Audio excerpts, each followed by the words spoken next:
Kober atau bendera Sesunan Pura Meregan sudah dibawa atau dipundut menuju Pura Petilan Kesiman sejak pukul 08.00 WITA Minggu 17 Maret 2024. Ini sekaligus pertanda prosesi ngerebong sudah dimulai.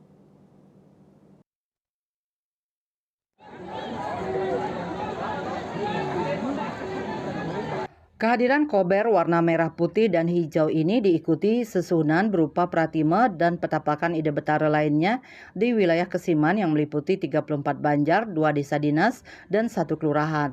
Jika bendera ini sudah berada di Pura Agung Petilan, tradisi tabura ngerebong bisa dimulai.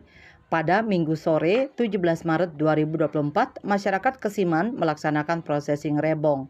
Tradisi ini diawali dengan parade pencor. Tampak 34 penjor milik STT dan Banjar Adat di Kesiman membuat suasana ngerebong tambah meriah dan semarak. Menurut Bendesa Desa Adat Kesiman Ketut Wisne, didampingi Wakil Bendesa Gede Anom Ranuare, tradisi ngerebong harus dilaksanakan. Ini merupakan tradisi rutin yang digelar setiap 6 bulan sekali, tepatnya pada Redite Pon Medang Sil. Proses ini sempat dilakukan secara ngubeng di masa pandemi COVID-19.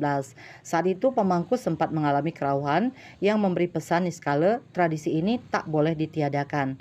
Karena secara niskala warga Kesiman melakukan pembersihan dan keharmonisan Buana Alit dan Agung.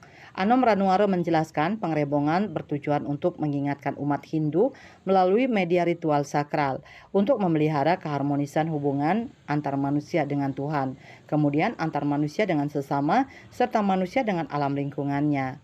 Made Swece Bali Post melaporkan.